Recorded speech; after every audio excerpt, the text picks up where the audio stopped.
और आइए अब आपको सीधे लिए चलते हैं भाजपा की प्रेस वार्ता में कि एक सिटिंग मुख्यमंत्री एक प्राइवेट प्रॉपर्टी में घुसकर जहां मनी लॉन्ड्रिंग की कार्रवाई चल रही है ईडी के द्वारा, वहां चली जाए, ईडी के लोगों को धमकाए और पेपर स्नैच कर वॉकआउट कर जाए। आज देश के प्रमुख अखबारों में फोटो छपी है, वो वॉकआउट कर रही हैं पेपर लेकर। ये मामला क्या है कि कोल स्कैम को लेकर, कोल की स्मगलिंग और हवाला ट्रांजैक्शन को लेकर ईडी कार्रवाई कर रही है। उसमें कई जगह रेड वगैरह हुई और जो मिस्टर जैन है उसके कंसल्टेंसी फर्म के बारे में यह शिकायत आई कि करोड़ों रुपए का ट्रांजैक्शन यहां से हुआ है। यह बात हम नहीं कह रहे हैं, ईडी ने अपने ऑफिशियल स्टेटमेंट में कहा है, जो उनके वेबसाइट पर है, उसकी कॉपी हमारे पास है। उन्होंने पूरा लिंकेज बताया है। ऐसे में वो काम करने गए थे और आपको मालूम है बंगाल कोल स्मगलिंग का एक बहुत बड़ा हॉटस्पॉट बना है। रूलिंग पार्टी के बहुत लोग का इन्वॉल्वमेंट है, उसकी चर्चा कई बार हुई है, हम लोगों ने भी किया है। यहां पर स्पेसिफिक केस था और मैं फिर रिपीट करूंगा, ये रेड न ममता जी के घर पर थी, न उनके ऑफिस में थी, न टीएमसी के दफ्तर में थी, न टीएमसी के किसी नेता, विधायक, एमपी या ऑफिस बेरर के घर पे थी। ये रेड थी एक प्राइवेट कंसल्टेंसी फर्म जिसके यहां करोड़ों रुपए के मनी लॉन्ड्रिंग की शिकायत आई थी कोल स्कैम में, उसको फैसिलिटेट करने के। और ये मैं फिर कह रहा हूं, ये मैं नहीं कह रहा हूं, ये बाकायदे उनके स्टेटमेंट में है जो उनके वेबसाइट पर है। आपको वो कॉपी हम दे देंगे प्रेस के बाद। ऐसे में ममता जाती हैं, वो सिटिंग चीफ मिनिस्टर है और समाचार पत्रों में यह भी लिखा हुआ है जैन का घर कहां है। गाड़ी छोड़ती हैं और फ्लैट में घुसती हैं, उनके पुलिस कमिश्नर जाते हैं, पुलिस अफसर जाते हैं और वहां ईडी के लोगों को हड़काते हैं और ये बहस करती हैं और कागज छीन करके लेके चली आती हैं। उनका आचरण नहीं अमर्यादित, असंवैधानिक, शर्मनाक है, लेकिन लोकतांत्रिक मर्यादाओं का उन्होंने तार तार कर दिया है। The entire action of the chief minister is not only unethical, irresponsible, unconstitutional, but she has put the entire democratic process and governance to shame. मुझे याद आता है कि आज वो मामला भी है, आपको मालूम है कि लालू प्रसाद के खिलाफ दिल्ली कोर्ट ने चार्ज फ्रेम कर दिया वो लैंड फॉर जॉब स्कैम में, और कहा है कि वो सिंडिकेट चला रहे हैं। जब चारा घोटाले की लड़ाई हम लोग बिहार में लड़ रहे थे, स्वर्गीय सुशील मोदी और हम, बड़ी लड़ाई थी, रेड हुई थी, लालू जी गिरफ्तार हुए थे। लेकिन एक बात मैं कहूंगा, कभी लालू जी या राबड़ी जी ने सीबीआई के दफ्तर में रेड करने की नहीं सोची थी। बात को समझिए जो मैं कहना चाह रहा हूं। तो ये तो कमाल हो गया ना। ममता जी, आपको घबराहट क्यों है?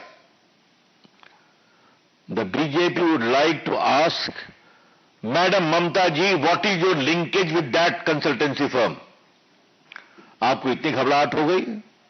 वो तो कंसल्टेंसी फर्म कई का काम करती है। लेकिन अगर घोटालों की जांच हो रही है, कोल स्कैम की जांच हो रही है, तो आपको इतनी परेशानी क्यों है, यह हमें बात समझ में नहीं आती।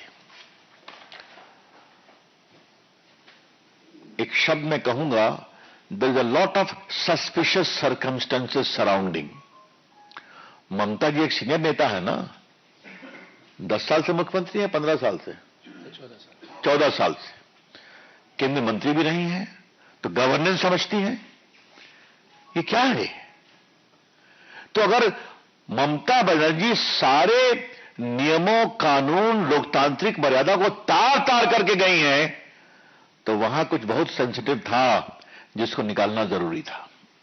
I repeat, there were a lot of suspicious circumstances surrounding the whole, I would say, barbaric action of Mamta ji. She was CM for 14 years, has been a central minister, knows the norms of governance, and if she goes and raids a particular house where official raid of the ED is going on in case of coal scam and snatches the file and comes out, that means she was trying to rescue something sensitive implicating her and her party. और क्या कहा जाए? इसका inference और क्या हो सकता है? और ममता जी ने कोई पहली बात तो किया नहीं है। याद करिए, जब शारदा स्कैम में राजीव कुमार जो डीजीपी थे, उनको बात हुई थी, उनको सीबीआई ने इंट्रोगेट करने की बात की थी, तो वहां जाके धरने पर बैठ गई थी। संदेश खाली में उस मेन एक्यूज को बचाने के लिए क्या क्या नहीं किया। मुझे तो पार्टी ने कई बार बंगाल में एट्रॉसिटी की जांच करने के लिए भेजा है, चाहे वो लोकल बॉडी का इलेक्शन हो या ग्राम पंचायत में जो अत्याचार हुआ। तो मैं संदेश खाली भी गया था, तो संदेश खाली में कहा गया कि आप मत जाइए। मैं क्यों नहीं जाएंगे, देखा जाएगा। तो बाद में मेरी जो अपनी सिक्योरिटी थी, सीआरपीएफ, वो थी, और फिर महिलाएं आई। बाकी लोगों को कोर्ट से परमिशन लेना पड़ता है, हमारे साथ कई एमपीज गए थे। ये क्या हो रहा है? आज तो उसको बेल नहीं ना हुआ। कौन शेख था वो, याद करो? हाँ, स्टिल ही इन जेल। तो उसको बचाने की कोशिश, पुलिस अफसर को बचाने की कोशिश, और आज रेड करना। ये जो ममता जी का पूरा इतिहास है, ये बहुत ही दुर्भाग्यपूर्ण है। मैं तो आपको बताना ही भूल गया, ये जो medical college, car medical college में घटना हुई थी महिला के बलात्कार की, उस पर भी चली गई थी अपोज करने के लिए, पुलिस इन्वेस्टिगेशन को फ्रस्ट्रेट करने के लिए। तो क्या मतलब है? ममता जी ने कॉन्ट्रैक्ट लिया हुआ है क्या कि बंगाल में कोई भी फेयर पुलिस इन्वेस्टिगेशन नहीं होने देंगी?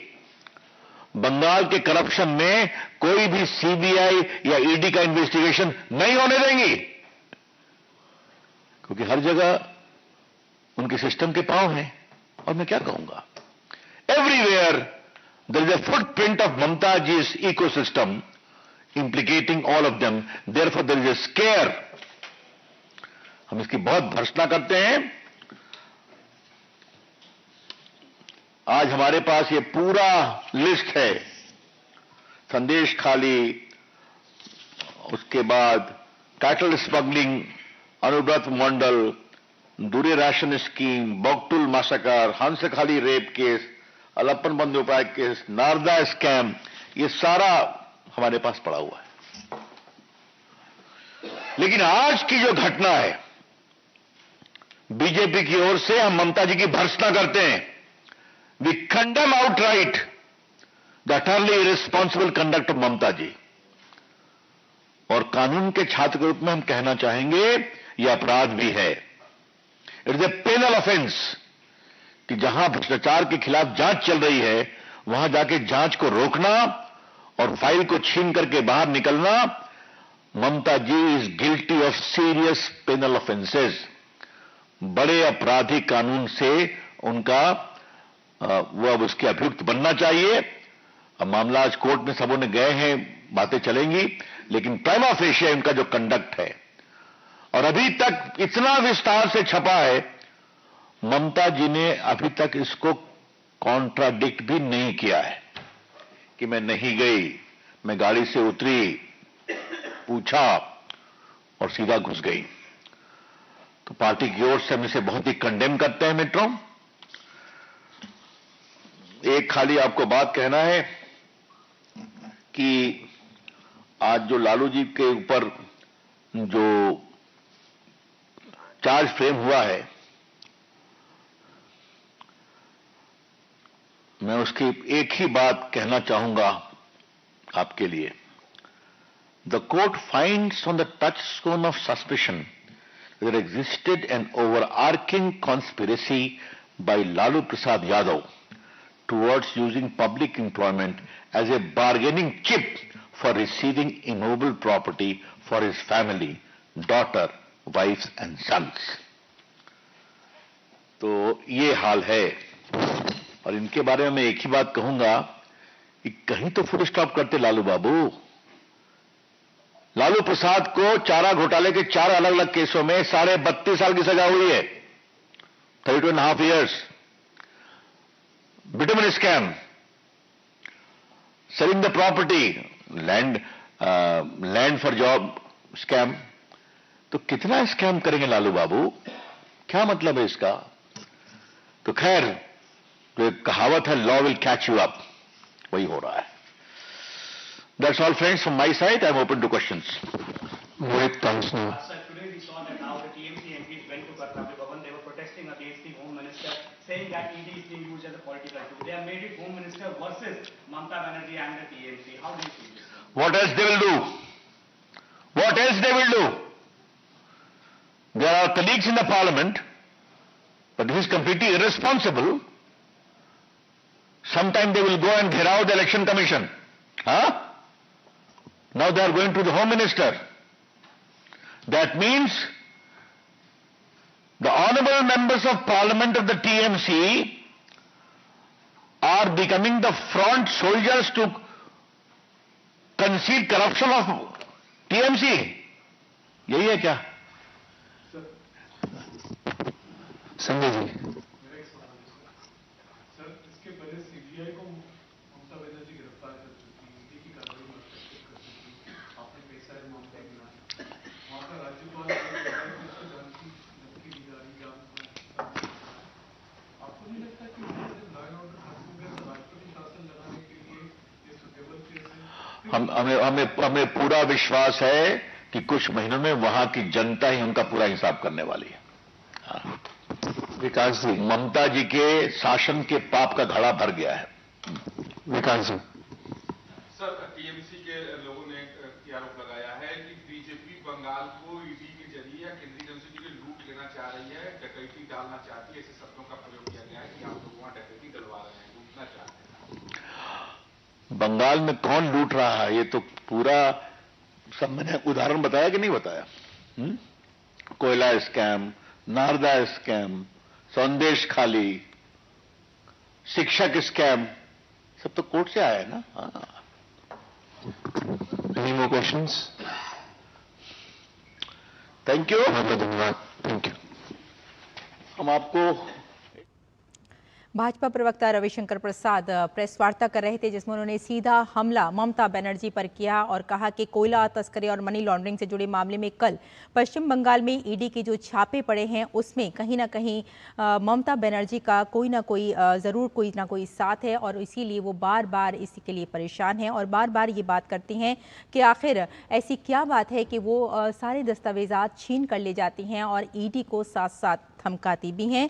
और इसके अलावा उन्होंने लालू प्रसाद यादव पर भी हमला बोला और कहा कि उन्हें कानून की तरफ से 32 साल की सजा हुई है, यानी कानून किसी को भी नहीं छोड़ेगा जो गलत काम करेगा। फिलहाल इस बुलेटिन में इतना ही। अनुमति दें। नमस्कार।